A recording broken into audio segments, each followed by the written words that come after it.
लूका अध्याय 11।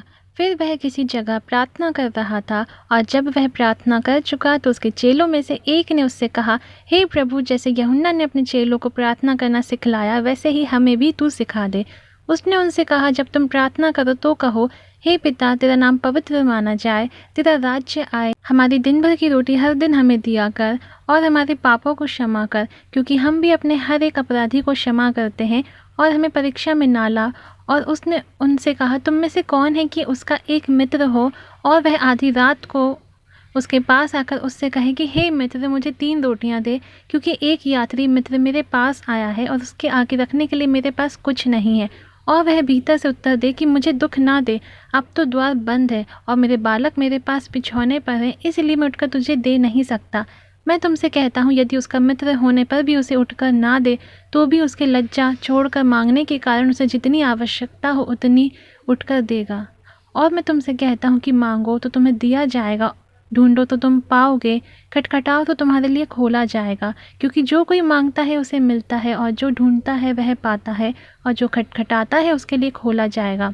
तुम में से ऐसा कौन पिता होगा कि जब उसका पुत्र रोटी मांगे तो उसे पत्थर दे, या मछली मांगे तो मछली के बदले उसे सांप दे, या अंडा मांगे तो उसे बिच्छू दे? सो जब तुम बुरे होकर अपने लड़के बालों को अच्छी वस्तुएं देना जानते हो, तो स्वर्गीय पिता अपने मांगने वालों को पवित्र आत्मा क्यों ना देगा।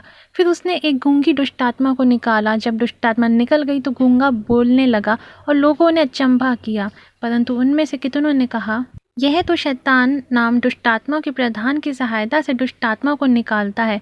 औरों ने उसकी परीक्षा करने के लिए उससे आकाश का एक चिन्ह मांगा, परंतु उसने उनके मन की बातें जानकर उनसे कहा, जिस जिस राज्य में फूट होती है वह राज्य उजड़ जाता है, और जिस घर में फूट होती है वह नाश हो जाता है। और यदि शैतान अपना ही विरोधी हो जाए तो उसका राज्य क्यों कर बना रहेगा? क्योंकि तुम मेरे विषय में तो कहते हो कि यह शैतान की सहायता से दुष्ट आत्मा निकालता है। भला यदि मैं शैतान की सहायता से दुष्ट आत्मा को निकालता हूँ, तो तुम्हारी संतान किसकी सहायता से निकालते हैं?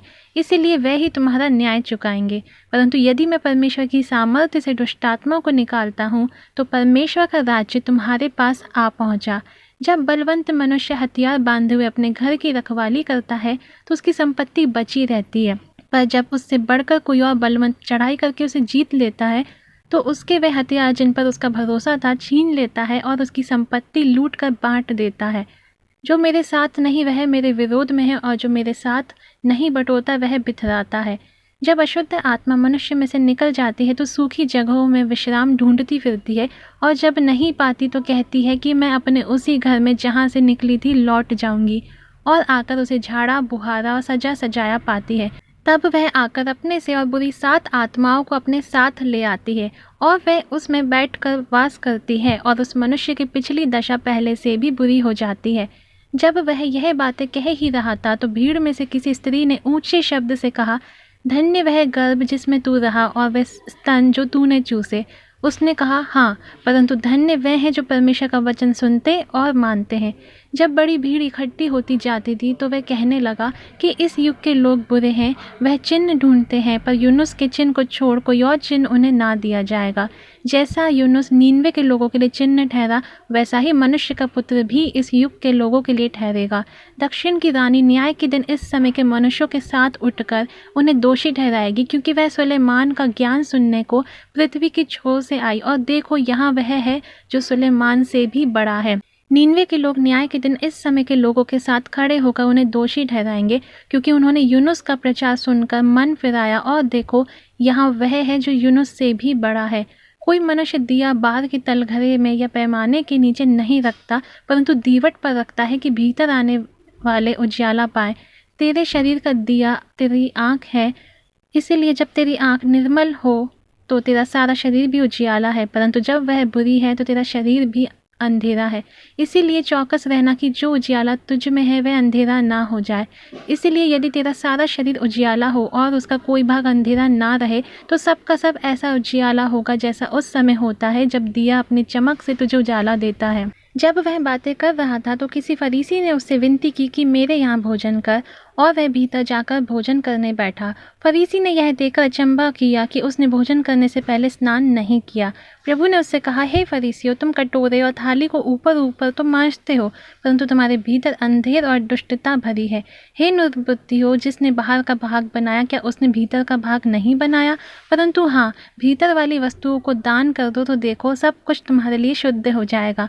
पर हे फरीसियों, तुम पर हाय, तुम पुदीने और सुदाप का और सब भांति के सागपात का 10वां अंश देते हो, परंतु न्याय को और परमेश्वर के प्रेम को टाल देते हो। चाहिए तो था कि इन्हें भी करते रहते और उन्हें भी ना छोड़ते। हे फरीसियों, तुम पर हाय, तुम आराधनालयों में मुख्य मुख्य आसन और बाजारों में नमस्कार चाहते हो। हाय तुम पर, क्योंकि तुम उन छिपी कब्रों के समान हो जिन पर लोग चलते हैं परंतु नहीं जानते। तब एक व्यवस्थापक ने उसको उत्तर दिया कि हे गुरु, इन बातों के कहने से तू हमारी निंदा करता है। उसने कहा, हे व्यवस्थापकों, तुम पर भी हाय, तुम ऐसे बोझ जिनको उठाना कठिन है मनुष्यों पर लादते हो, परंतु तुम आप उन बोझों को अपनी एक उंगली से भी नहीं छूते। हाय तुम पर, तुम उन भविष्यद्वक्ताओं की कब्रें बनाते हो जिन्हें तुम्हारे ही बाप दादों ने मार डाला था। सो तुम गवाह हो और अपने बाप दादों के कामों में सहमत हो, क्योंकि उन्होंने उन्हें मार डाला और तुम उनकी कब्रें बनाते हो।